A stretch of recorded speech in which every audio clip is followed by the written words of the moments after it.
Whenever people get on a Wes Craven kick, the one movie you never hear anyone talk about is 1986's Deadly Friend. Also, you rarely heard Wes Craven talk about it. There's good reason for that, and we'll get to it in a moment. Watching the trailer for Deadly Friend gives you a vague hint at what the film is about, but it is so much more than what the trailer suggests, in many different ways. The Conway family is moving to a new house so that Paul can attend college. In the film's cold open, someone tries to rob their car, only to be met by what sounds like Stripe from Gremlins, but in robot form. Hey, you're kind of cute.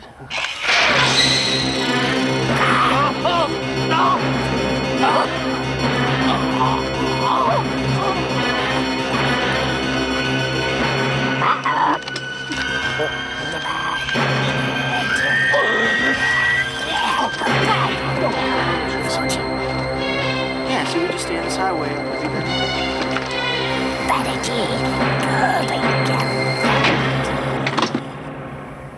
Turns out, yes, Paul has built a robot named BB. Come on, out of the van. Got a whole new world for you to learn, huh? Be careful. What do you think?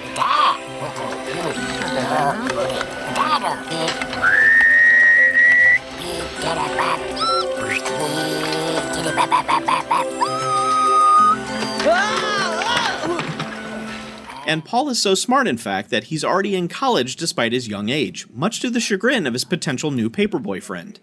Paperboy friend. Paperboy friend. Hey, maybe I'll see you in school. You're in the 10th grade? Not really. Actually, I'm on a scholarship at Polytech, studying the human brain. It's one of the best medical schools in the country. Well, whatever. So let's talk about the robot for a second. This robot, by the way, is not seen in the trailer at all. There's no hint of it whatsoever.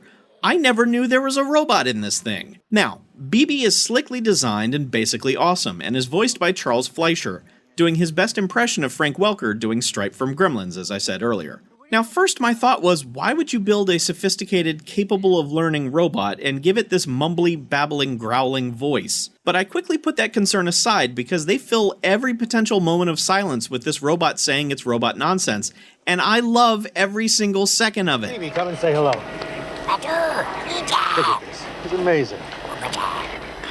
He's smarter than I am. He brought an umbrella. He keeps getting smarter, too. Come on, I've got something to show you. This is it, Paul. Your brand new lab, all ready to go. And we've installed a tie-in to the mainframe, so you'll have as much computer power as you could possibly want. Oh, and Jeannie. Chancellor Bruckner said that position in his office is waiting. Those are raw from knocking on wood. Well, it's out and out. You don't think I'd let a kid like this get away? He also meets his next-door neighbor, and oh shit! I remember Almost Home Cookies. And oh yeah, it's Christy Swanson. She's Sam, and Sam's home life is miserable, as she has an absolute piece of shit dad, and she tries to sneak away to hang out with Paul and BB as much as possible. Another problem in the neighborhood is that Mama from Throw Mama from the Train lives across the street, and hates everything and everyone. BB doesn't much care for this behavior, and when he starts to approach her house...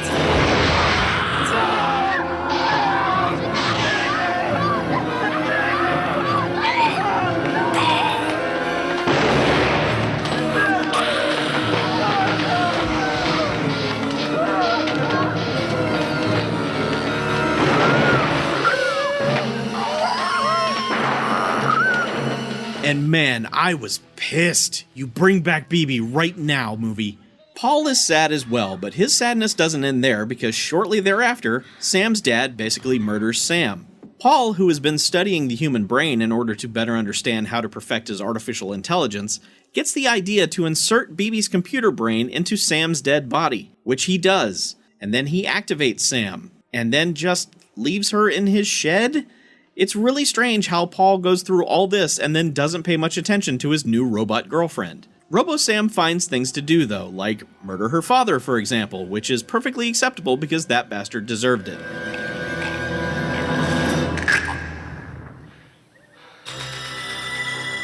Aw, no new pope yet. Then, because Paul is still not paying attention to what his monster is doing, Sam goes to kill the mean lady across the street because she killed BB, and, deserves holy shit! Cops get involved and things wrap up mostly like you think they would, although right when you start to question why Paul isn't being arrested for the numerous felonies he's guilty of, the movie throws one of the stupidest final scenes at you that has ever existed. Like, I know I rage about the last shot of Nightmare on Elm Street making zero sense, but this is about 100 times more senseless than that. Deadly Friend wants to be a teen sci-fi take on Frankenstein, but every so often there are just shocking moments of ultraviolence that seem wildly out of place. As it turns out, this film was a mess behind the scenes. When the studio tested it, the audience was expecting a Wes Craven movie. Of the horror variety. However, Craven and screenwriter Bruce Joel Rubin were aiming for a PG-13 movie for teenagers. The test audience didn't like it. Couple that along with 7 or 8 producers who were all trying to accomplish something completely different, Rubin and Craven were ordered to go back and add more horror elements to the film, which they did under protest, and then both ultimately ended up disowning the movie. So imagine Short Circuit, but with 5 or 6 violent scenes from Nightmare on Elm Street spliced into it. All that being said, I don't see how this would have worked as a sweet-natured sci-fi love story either, because still, at its core, this is basically a boy taking the brain of his dead pet and putting it into his dead girlfriend, and then expecting everything to go back to normal for all 3. It's horrific. And yet, despite this being a train wreck, it's fun. I loved this robot and laughed every single time it would just randomly spit out its own name. Robo-Sam is mostly silent, although there's a moment late in this film where she finally makes a sound, and while it's supposed to be suspenseful, it's instead totally hilarious.